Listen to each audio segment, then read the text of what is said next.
اعوذ باللہ من الشیطان الرجیم بسم اللہ الرحمن الرحیم رب اشرح لی صدری ویسر لی امری واحلل عقدۃ من لسانی یفقہوا قولی۔ الحمدللہ رمضان شریف کا مہینہ ہے اور ہم نے تفسیر کی جو سیریز ہے وہ سٹارٹ کر دی ہے، تو انشاءاللہ کوشش کریں گے قرآن کو سٹارٹ سے ہم ڈسکس کریں۔ تو پہلی بات میں آپ سے ریکویسٹ کرنا چاہتا ہوں وہ یہ ہے کہ قرآن کریم جو ہے نا، یہ کلام ہے اللہ پاک کا، یہ اللہ پاک کی ڈسکشن ہے آپ کے ساتھ، تو آپ نے اس کو خود سے سننی ہے ترجمے کے ساتھ، اس کو سنیں، عادت بنائیں، بار بار سنیں، تو ڈیفینیٹلی آپ چیزیں سیکھیں گے۔ سٹارٹ میں ہم پہلے 3 رکوع کو ڈسکس کر رہے ہیں۔ سب سے پہلے اللہ رب العالمین نے سورہ بقرہ میں فرمایا کہ یہ جو قرآن کریم میں نے نازل کیا ہے یہ ہدایت ہے متقی پرہیزگار لوگوں کے لیے۔ اب پرہیزگار لوگ کون ہیں اور ہدایت کسے کہتے ہیں؟ ہدایت جو ہے یہ اللہ تعالیٰ کا ایک اسپیشل وزڈم ہے، یہ اللہ رب العالمین کی ایک اسپیشل نعمت ہے جو صرف متقی لوگوں پر ہوگی۔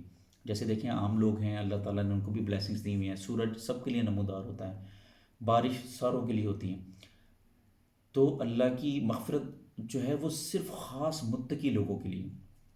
اب اللہ فرماتے ہیں کہ ہدایت کن لوگوں کے لیے؟ اللہ تعالیٰ فرماتے ہیں قرآن کریم میں کہ جو اللہ سے ڈرنے والے ہیں، غیب پر ایمان رکھتے ہیں، نماز قائم کرتے ہیں، اللہ کی راہ میں خرچ کرتے ہیں، اور وہ آپ پہ جو کلام اتارا گیا ہے اس پر ایمان لاتے ہیں، اور آپ سے جو پچھلی کتاب ہے ان پر ایمان لاتے ہیں، اور سب سے امپورٹنٹ چیز کہ وہ آخرت پر یقین رکھتے ہیں۔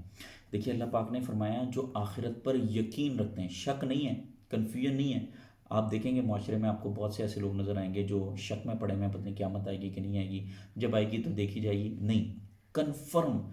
اللہ کے پرہیزگار اور متقی بندے وہ ہیں جن کے نزدیک دنیا ایک شک کی مانند ہے، لیکن آخرت ایک ایبسولوٹ ٹروتھ ہے اور اس پہ ذرا برابر بھی کمی بیشی نہیں ہے۔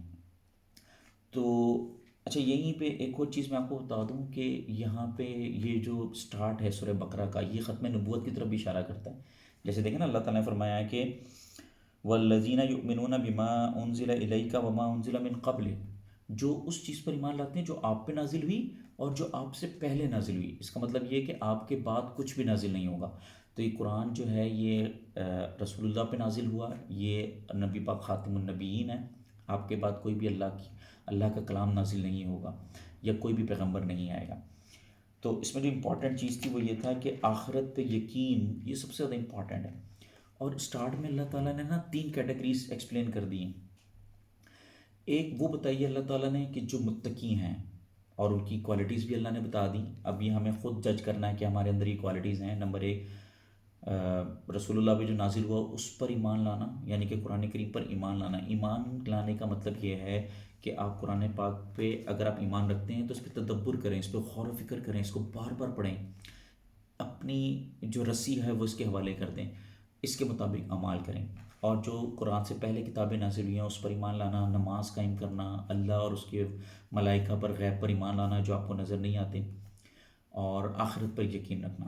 اس کے بعد اللہ تعالیٰ فرماتے ہیں کچھ لوگ وہ ہیں جو ان میں سے کسی ایک میں بھی اگر اس کا انکار کرتے ہیں، میں ریپیٹ کرتا ہوں، یہ جو چیزیں میں نے ابھی ایکسپلین کی ہیں ان میں سے کسی ایک چیز کا بھی وہ انکار کریں گے تو وہ تو ہو گئے کافر۔ کافروں کے لیے ہمیشہ کا عذاب ہے، وہ تو جہنم کے نچلے کھڑے میں، اس میں کوئی بات ہی نہیں ہے۔ تیسری کیٹیگری اللہ نے کھر بتائی ہے جو سمجھنے کے لیے تھوڑی سی ٹیکنیکل۔ اللہ تعالیٰ فرمایا کچھ لوگ ایسے بھی ہیں جو مومنین سے ملتے ہیں تو کہتے ہیں ہم ایمان لائے، لیکن جب وہ آپس میں ملتے ہیں تو ان کی باتیں وہ کہتے ہیں جی ہم تو ان کے ساتھ ہنسی مذاق کرتے ہیں۔ تو ہمیں اپنے گریبان میں جھانک کے دیکھنا چاہیے کہ ہم اس کیٹیگری میں تو نہیں ہیں کہ ہم دنیا کے سامنے کچھ اور ہوں، اصل میں کچھ اور ہوں۔ جیسے میں ایک بات کہوں گا، برا نہ منائیے گا، کہ ریڑھی کے اوپر وہ موٹی موٹی اسٹرابری تو لگائی ہوئی ہیں، لیکن جب کوئی گاہک آیا تو چھوٹی چھوٹی اس کو دے دی۔ بظاہر ہم بہت نیک ہیں، نمازی ہیں، لیکن ہم لوگوں سے جھوٹ کے پلندے کے عوض پیسے لے رہے ہیں، ہم ہر چیز کو پبلک نہیں کر رہے۔ تو اگر آپ کسی فنڈ کے تحت کوئی پیسے لے رہے ہیں، یا اگر آپ کوئی اسکول چلا رہے ہیں، بچوں سے فیسز لے رہے ہیں، تو اس کی پوری انکم ایکسپینڈیچر کو پبلک کریں نا، ہر چیز کھول کے بیان کریں۔ جو چیز آپ کے دل میں ہے ایز اٹ از اگلے کو بتائیے، یہی ایمان ہے۔ خیر، یہ ہے منافق لوگ جو بظاہر ہنسی مذاق کرتے ہیں ایمان والوں کے ساتھ، جب ان کے ساتھ ملیں گے بالکل مومنین جیسا طرز عمل اختیار کریں گے، لیکن دل میں ان کے کھوٹ ہے۔ اللہ تعالیٰ نے فرمایا ہے کہ یہ وہ لوگ ہیں جو بظاہر ان کو لگتا ہے کہ یہ دوسروں کو دھوکہ دے رہے ہیں، اصل میں یہ خود دھوکے میں پڑے ہوئے ہیں، اور ان کے لیے بھی بدترین عذاب اللہ رب العالمین نے تیار کیا رکھا ہو۔ تو 3 کیٹیگریز ہیں، صرف مومنین ہیں جو فلاح پا رہے ہیں، باقی دونوں کیٹیگریز چاہے وہ انکار کر رہے ہیں یا شک میں پڑے میں ریپیٹ کرتا ہوں، دوبارہ سن لیں، اللہ پر یہ ایمان لانا، فرشتوں پر ایمان لانا، حضور پر ایمان لانا، حضور سے پہلے جو نازل ہوا اس پر ایمان لانا اور آخرت کا یقین کرنا، یہ کیٹیگری ایک طرف، اور جو انکار کرتے ہیں اور جو شک میں پڑے ہوئے ہیں یہ کیٹیگری ایک طرف۔ جنت میں صرف وہ لوگ جائیں گے، اللہ کی رحمتیں، مغفرتیں، اللہ کی اسپیشل ہدایت صرف متقیوں کے لیے، باقیوں کے لیے گمراہی گمراہی ہے۔ اور تھوڑا سا اگر آگے جائیں تو اللہ رب العالمین نے مزید ایکسپلین کیا کہ اللہ تعالیٰ نے حضرت آدم علیہ السلام کو جب خلیفہ بنایا تو اس کی مزید تفصیل اللہ نے سورہ صاد میں بھی فرمائی ہے اور بھی بہت سی جگہوں پہ کی ہوئی ہے۔ اچھا، قرآن پاک جو ہے نا ایک مکمل تفصیل ہے، اس کے تمام جز آپس میں ایسے انٹر لنکڈ ہیں کہ وہ انٹرنلی اس کی ریلائبلٹی بھی ہے، ویلیڈیٹی بھی ہے اور ریلیونس بھی ہے، یہ خود اپنی تفصیل آپ ہے۔ تو اللہ فرماتے ہیں کہ میں نے آدم علیہ السلام کو اپنے ہاتھوں سے بنایا، پھر ان کو میں نے علم سکھایا اور علم سکھا کے ان کو عزت دی اور فرشتوں کے آگے کیا کہ فرشتوں آپ ان کو سجدہ کرو۔ تو فرشتوں نے کہا یا اللہ یہ تو زمین میں جا کے فساد مچائے گا، جبکہ ہم تو آلریڈی آپ کی تسبیحات کر رہے ہیں۔ تو اللہ تعالیٰ فرماتے ہیں جو میں جانتا ہوں وہ آپ نہیں جانتے۔ اس کا کیا مطلب ہے؟